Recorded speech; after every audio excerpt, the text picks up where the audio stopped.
इस एपिसोड की शुरुआत में जुआन बताता है कि इस स्टोरी में विलेज हेड की डॉटर गुसिन की एंगेजमेंट सुई फैमिली के सुईजू के साथ कर दी गई थी।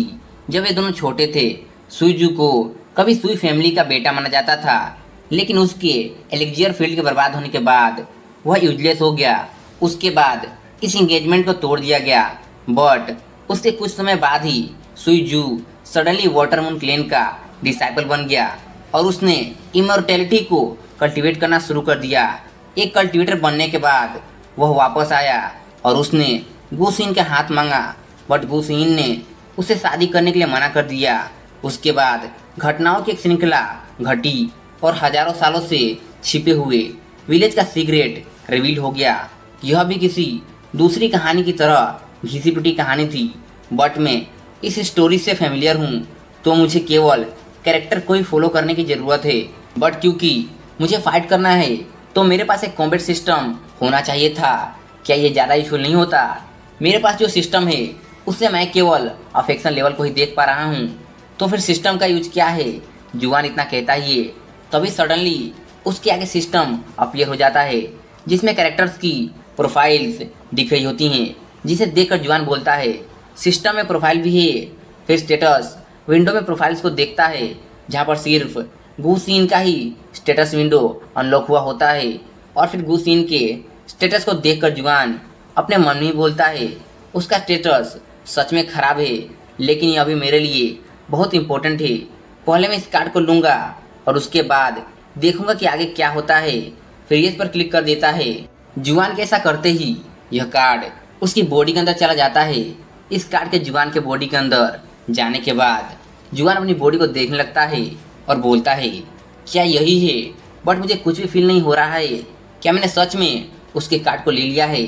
फिर गुसिन को देखता है जो अपने कपड़ों के साथ अनकंफर्टेबल महसूस कर रही होती है। गुसिन को ऐसा देखकर जुआन बोलता है क्या वह अपने कपड़ों के साथ अनकंफर्टेबल महसूस कर रही है, क्योंकि उसने सोते समय भी अपने कपड़ों को पहना हुआ है।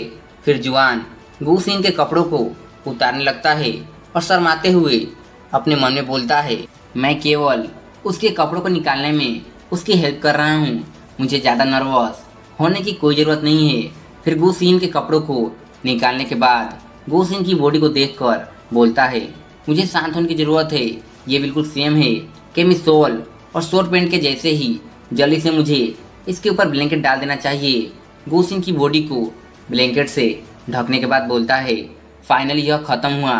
फिर वहाँ से जाते हुए अपने मन में बोलता है मुझे देर हो रही है, मुझे जल्दी से अपने कमरे में वापस जाना चाहिए।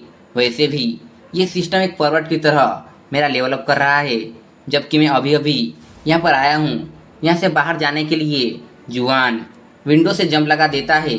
विंडो से जंप लगा देने के बाद जुआन को रियलाइज होता है कि वह थर्ड फ्लोर पर था और उसने वहाँ से जंप लगा दिया है। ये पता चलने के बाद जुआन घबरा जाता है और बोलता है नो वे, मैं इस तरह से कैसे मर सकता हूँ। वह इतना कहता ही है कि उसकी बॉडी ऑटोमेटिकली मूव करने लगती है और जुआन सेफली नीचे आ जाता है और हैरानी के साथ खुद को देखकर बोलता है मुझे कुछ भी क्यों नहीं हुआ? क्या ये मेरे रिफ्लेक्सेस हैं? तभी जुआन को गुसिन के कार्ड की याद आती है। उसे याद करते ही खुश होकर बोलता है सच में उस कार्ड ने वर्क किया और मेरी एबिलिटीज़ और स्ट्रेंथ को इंक्रीज कर दिया। जुआन ये सब सोच के खुश हो ही रहा होता है, तभी एक लड़की जुआन से बोलती है हे जुआन, तुम इतनी देर से यहाँ क्या कर रहे हो? जुआन इस लड़की की आवाज़ सुनकर बोलता है कौन है? फिर इस लड़की को दिखाया जाता है जो बहुत ही ब्यूटीफुल लग रही थी और इसके सिर के ऊपर इसका स्टेटस विंडो होता है और इस लड़की का नाम फुहुआन है और इसका अफेक्शन लेवल जुआन के लिए 30% है। फुहुआन को देखकर जुआन शॉक हो जाता है और अपने मन में बोलता है फुहुआन ये तो वह एनपीसी है जो गेम में नूबिस को गाइड करती है। फिर जुआन बताता है कि सेंगयांग में फुहुआन ही एक ऐसी एनपीसी थी जो माउंटेन से इंजर्ड प्लेयर्स को वापस लाती थी और फुहुआन ही वह पहली पर्सन थी जिसने शुरुआती स्टेजेस में क्वेस्ट को दिया था, बिल्कुल गेम की पोस्टर गर्ल की तरह। ये सब सोचते हुए जुआन सिर्फ फुहुआन को ही देख रहा था। फुहुआन भी जुआन को देखकर स्माइल करती है, जिस पर जुआन शर्मा जाता है और अपना फेस दूसरी तरफ कर लेता है। और फू हुआन को बताता है कि मैं सो नहीं पा रहा था, इसीलिए मैं बाहर टहलने के लिए आ गया। फिर फू हुआन से पूछता है, वैसे तुम्हारे बारे में क्या, तुम इतनी रात को यहाँ पर क्या कर रही हो? फिर फू हुआन नीचे आती है और बोलती है कि हाल ही में विलेज में बहुत कुछ हो रहा है, इसलिए मैं उस प्लेस की जांच करने और किसी भी ट्रबल मेकर को इस सिचुएशन का एडवांटेज लेने से रोकने के लिए आई हूँ। फू हुआन को ऐसा बोलते देखकर जुआन अपने मन में ही बोलता है, फू हुआन सच में बहुत नरम दिल की है और इसलिए सिंग यांग में हर प्लेयर इसे जानता है। फिर जुआन फू हुआन से बोलता है, क्या तुम यहाँ पर इसलिए हो क्योंकि तुम्हें मेरी चिंता हो रही थी? क्या इसीलिए तुम अभी तक यहाँ पर हो?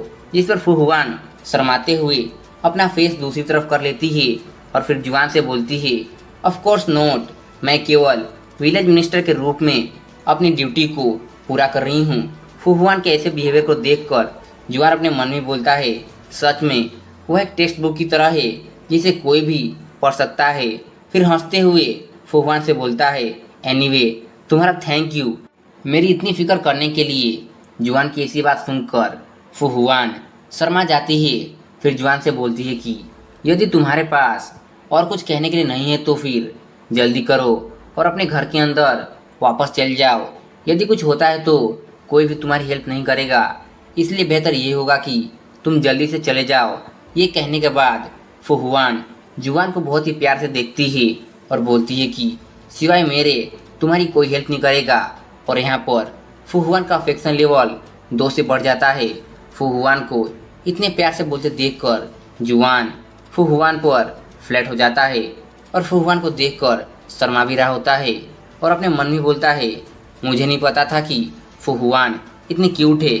मैंने पिछली बार उसका अफेक्शन लेवल मैक्स तक क्यों नहीं पहुंचाया था? ये मेरे लिए कितनी शर्म की बात है। और इसी के साथ ये वीडियो यहीं पर एंड होता है।